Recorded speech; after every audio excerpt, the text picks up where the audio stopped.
दोस्तों, रायगढ़ जिले में बदमाश बंटी साहू उर्फ रावण ने अपने साथियों के साथ 2 युवकों को नग्न कर बेल्ट से पीटा है, जिसका वीडियो अब सोशल मीडिया में वायरल हो रहा है। वहीं तीसरे युवक को भी बंद कमरे में ले जाकर जमकर डराया और धमकाया जा रहा है।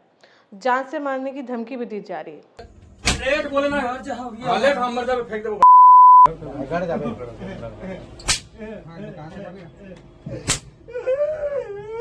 यार मैं कपड़ा खोलवाने बोला, मैं बोला कपड़ा नहीं क्यों खोलूंगा, नहीं खोलेगा तो मारूंगा।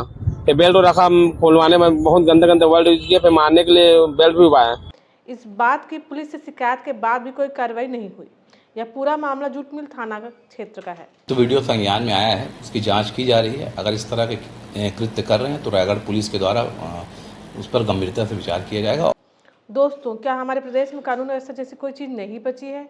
क्या शासन गूंगी बहरी हो चुकी है? मासूम लोगों के ऊपर अपराधियों का अपराध लगातार बढ़ता जा रहा है। ऐसा लग रहा है जैसे अपराध करने की उनको खुली छूट मिली हुई है। शांति का टापू छत्तीसगढ़ अब अपराधगढ़ बनते जा रहा है। ऐसी स्थिति में जिम्मेदार शासन है। ऐसी स्थिति के लिए जिम्मेदार शासन है। प्रदेश में कानून व्यवस्था को सुधारने के लिए अब कठोर कदम उठाने की अति आवश्यकता है। इस विषय में आपकी क्या राय है? कमेंट सेक्शन में जरूर बताएं और ऐसे ही अन्य खबरों के लिए देखते रहिए हमारा चैनल टिया छत्तीसगढ़।